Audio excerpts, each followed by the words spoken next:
It's an Evanston artist. We probably purchased it about 15 years ago, and I'm trying to remember her name, but she does some really nice work. Michael? Yeah, hanging out in the living room. We also have Mark, who is... Lynn, do you remember the... Oh, I didn't hear you. the we're also welcoming, last week we did Beers for Bramer with Miller Lite, and we had a very special guest. We had Mikkel Jolet of the Airborne Toxic event. And maybe some of you who signed up for this virtual happy hour said, the people last week, they had a special guest. Why don't we have a special guest? Well, I found out yesterday that we do have a special guest. And it's Brandon Flowers of The Killers. He's down there at the bottom of my screen. Oh. Hey! Sweet. Brandon? Welcome. Wow. Love you guys. Yeah. It's always kind of strange to welcome somebody like a Brandon Flowers on a Zoom get-together with 15 people. Because, usually I'm used to seeing Brandon Flowers walk out on a stage in front of 100,000 people. And here he is. He's slipping into a virtual happy hour. Cheers, Brandon. Thank you for joining us. How's everybody doing? Excellent. Great. Doing great now, yeah. Super cool. Well, we're thrilled to have you here. And, I was just quoting, I guess yesterday, playing Caution, song that XRT is playing, well, a lot. And it has some, I don't want to get the lines wrong, but some of my favorite lines, not only of this year, but of any year, because it's some kind of sin to live your whole life on a might have been. When you came up with those lines, you just said, oh yeah, that's the way I want to finish. It was, I knew the song was complete, definitely, when I had that line, and thanks for noticing. You never know. Some people are lyric people, and some people are melody people, and I've always kind of gravitated towards lyrics. So yeah, I guess I'm in the right line of work. Well, one of the things I've noticed about the last couple of months and playing music on the radio, and maybe it's just because of the way people are living their lives, but people seem to be paying a lot more attention to words and songs. People are a lot more reflective on the words, and they may be songs they've heard 100 times, and all of a sudden, just because of where they are in their mind or where they are physically, they're seeing new things in songs, and they're paying a little more attention to the lyrics, which for a guy like you, I think is a good thing with a new album coming out. Yeah. And just, I think a lot of people are going back to the basics and to the tried and tested things of their pasts, and music, I think, holds a special place for people. And I think that it can be a comforting thing, and it definitely has been for me in my life. Yeah. Hey, without music, I wouldn't be in a little square surrounded by a yellow border talking to you right now.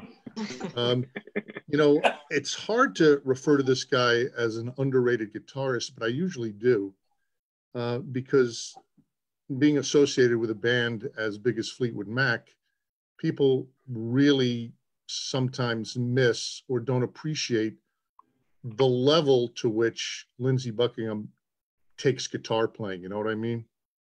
Yeah. And he plays on Caution. He plays on the new song. And was he somebody you've always sort of admired, or was this a mutual friend that said, Lindsey's not doing much? we they're such an American staple, Fleetwood Mac and Lindsey, and some of his solo stuff is amazing. And seeing him live and how he handles his business, it's incredible. There's not many guys like him. And we happened to be recording in LA, and he was just down the street, and he had nice things to say about the band, and he showed up and really delivered in the studio, and it was a real treat for us. Now, did you with a guy like that, do you provide him with any kind of direction in the song? Do you say, we'd like you to noodle around a little here, and we'd like you to play this? Or do you just say, you're Lindsey Buckingham, do what you do? Yeah, we let him do his thing. We let him listen to the song a few times, and he really backed up, you know, and gave some extra oomph to what I was saying in the song, and it was like he said it with his guitar, and that was a special thing to be a part of with him. Well, that's so cool that you were able to get him. Now, how does the song "Caution" compare to the textures and the sound of the rest of the album? It's in a similar vein. We are, you know, the thread is definitely there. We're really excited for people to hear the rest of it. We were just wrapping up mixing when everything went on lockdown, and now we're putting the finishing touches on it. We've just been doing it remotely and on the phone and giving comments, and we're going to get it out as soon as we can. But yeah, it's a good indicator of what to expect. But there are definitely some surprises, and I'm really excited about the second single. And yeah, you know, moving forward, just some advice, because you know, I've been in radio and the music business since, say, 1977. Probably in the future, don't put out albums during a pandemic. yeah. Thanks. You know, and it's got to be rough for you, because you plan on releasing a new album, and as part of that, the Killers had a pretty hefty schedule. I mean, it's one thing to go, okay, we're going to put out an album and we're going to play, you know, a couple clubs around some of the cities to 100, 200 people. It's another thing when you're headlining festivals or you're on stage in a stadium and you're going, yeah, we got to do something about the 80,000 people that we're planning to come. It's got to lean on you kind of heavily at this point.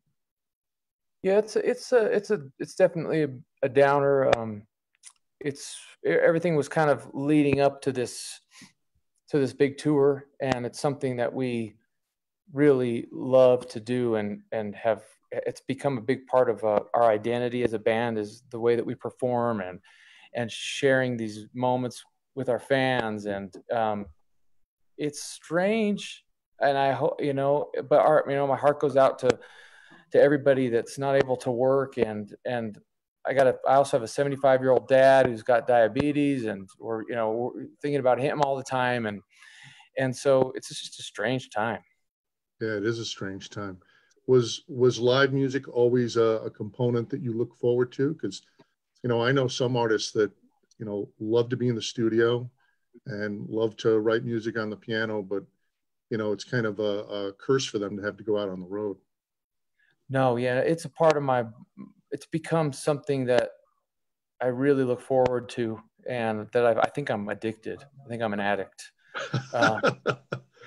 We're from Las Vegas. Like it's in our blood to present these songs to people in a certain way. And it really is, it's a special thing. And we can't wait to get back out there. Yeah. It's Vegas showtime. Now, you grew up a little bit in Vegas. You grew up a little bit in Utah. You spent a good bit of time in Utah. And you said several times that you really had your musical awakening when you were living in Utah. Was that just part of growing up as a kid in Utah? Yeah, I spent my formative years in a really small town right in the middle of Utah. And I had a brother that just started. It's kind of, I'll try to make it quick, but CDs were starting to take over, and cassettes were out. And whenever my brother would replace an old cassette with a new CD, he would pass me down the cassette.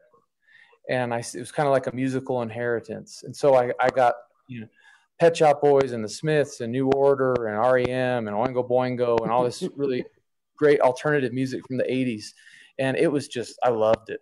And so I definitely equate that experience, and I get really nostalgic and optimistic when I combine it with the same geography now that I'm in that same area of the world. And it's kind of it's been powerful, listening to that music again and being, among the mountains and the trees and all of that. Was the small town in Utah associated with skiing at all, or was it just a small town in Utah? No, more rodeo. It's pretty country. It's outside of the fancy stuff. Now, I just saw you. You were just on the Tonight Show like a week ago, Yeah. and it was just another example of, we hear singers, especially in rock and roll, all the time, and marvel at what they can do with their voice. But you have one of these voices. Do you have a mini octave voice? Are you like a 3-octave range singer? Do you count octaves? I have not counted. I'm not sure what my range is. Well, it's such an amazing voice, and when we hear you sing, it's like, how does he make his voice do that? And a lot of people that have a voice that is that strong and that has that much range, you wonder if they had classical training, or a lot of people, especially I'm thinking of Chicago soul legends like the Staple Singers, honed their vocal skills in church. Were either of those a part of your growth as a singer? I definitely sang in church, but it was never not like those gospel singers would have been singing. I would have just been singing along with the congregation. But it was kind of a surprise to me, the voice. It wasn't it was a secret that was keeping from myself. I didn't know. I wasn't until I was 19 or 20 that I sang, that I stepped up to a microphone and sang. Really? No, nobody tapped you on the shoulder and said, I've heard that hymn before, but you're really nailing the hymn today in church. No, I used to play a lot of golf by myself, and around that same time that I was getting into all that music, and I would sing those songs to myself out on the golf course, and maybe I developed my muscle out there. I don't know. Let me ask you this very important question. I'm looking at you and I'm thinking you're about a 7 handicap. At my best, when I was 16, I was probably a 7. Really? Yeah. So I was a good. Were you good enough to play in school? Yeah, I was a decent high school player. In Vegas, there's a lot of good players, a lot of talent there. People can play year round, and there were kids that were scratch golfers when we were 16, 15. And so me being a 7 wasn't quite good enough. Right. Interesting story is I came home from school and I had to go put my golf shirt on. And it was right around the time I was considering music, and I was 17 and I met this guy that wanted to start a band. Anyway, I ran and I kept my car running. And while I changed my shirt, someone stole the car with my clubs in it. And it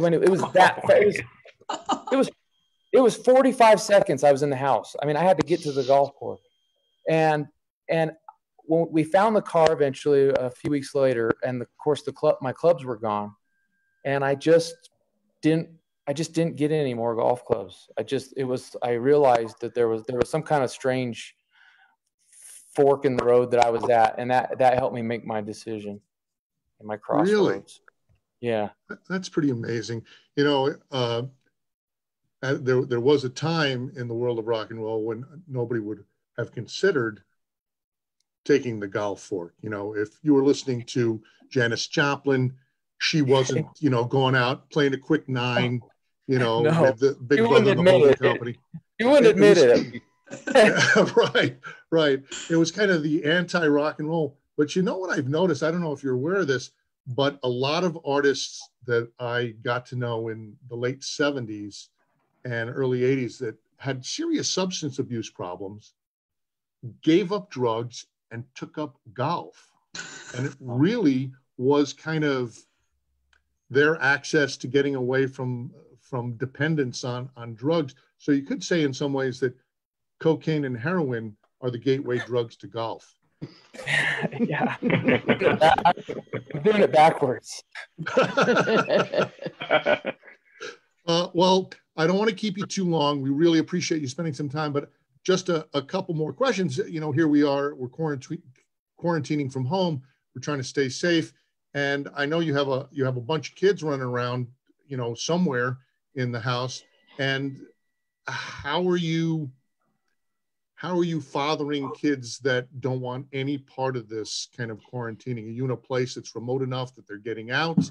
Are you playing more board games? How are you dealing with it? I'm spoiled. We're spoiled. We're kind of in an area where there's a lot of nature and space, so we're able to get out and go on walks and get some exercise in. And my kids are they're kind of enjoying it. They inherited their social stance on things. I've never been a social butterfly really, and they kind of like just being cocooned with us, and it's been okay so far. Have you used the pandemic as an excuse to watch anything really stupid on television? Nothing stupid. What's this? I don't know. I showed my kids The Godfather 1 and 2. And so I'm kind of drifting towards the classics. Me and my wife have been watching Barry. Oh, the detective, the dark comedy, Barry? Yeah. I love that show. Yeah. Really great. We're on season 2, middle of season 2 now. Well, I hope that show comes back. Now, there you are in Utah. You're cocooning with your kids. And kind of a final question. Your kids have seen you play, perform, have seen the band. What is their reaction? Because it could go, in a couple of ways. What's the reaction to their dad as the lead singer of an epic rock and roll band? They haven't been to many shows. My oldest boys made it through an entire concert once. And the other kids, they fall asleep. And it's too late for them. And so it's just they know what I do, and we try to keep it pretty normal and calm at home, and we don't. I try not to glamorize it too much, but they definitely think it's cool. But yeah, I also I'm just their dad to them. You're right. Dads get no respect. Imploding the Mirage. Now that's a reference to something that happened in Las Vegas, but it sounds to me, as one literary critic might have described it, as having a profound ambivalence. So what were you thinking in putting that as your title? It's my spin, my personal spin, and my own flair on leaving Las Vegas. I moved out 2.5 years ago, and it was a decision I needed to make for my wife and my kids. And I think that just getting reflective on that, and we grew up with them imploding these landmarks of our lives that our grandparents worked at, and I think that it has some kind of effect on you when you're used to that, to knowing that something is going to get blown up all the time, and replaced with something bigger and shinier, and that strange outlook on progress and I don't know. I wanted to progress, but I also, instead of replacing it with a shiny hotel, it's about replacing it with something that's eternal and real. And so that was where the title came from. What a great way to end a conversation. Brandon Flowers, really cool talking to you today. Thank you for transcending what might have been and spending a little time with us today. Thank you, guys. Thank you, Brandon. Thank you. Brandon Flowers, everybody. Bye, everybody. Bye. Take care. Be well. How about that? You don't get a genuine rock star coming and having beers with you every single day. We just thought we'd try to do something special for you. And I hope some of you took screenshots so you can make your friends really angry. He said, yeah, Bramer was fine. It was the usual Bramer stuff. Well, we were in a chat room with Brandon Flowers of the Killers. Are you kidding me? Okay, let's get to know you guys now.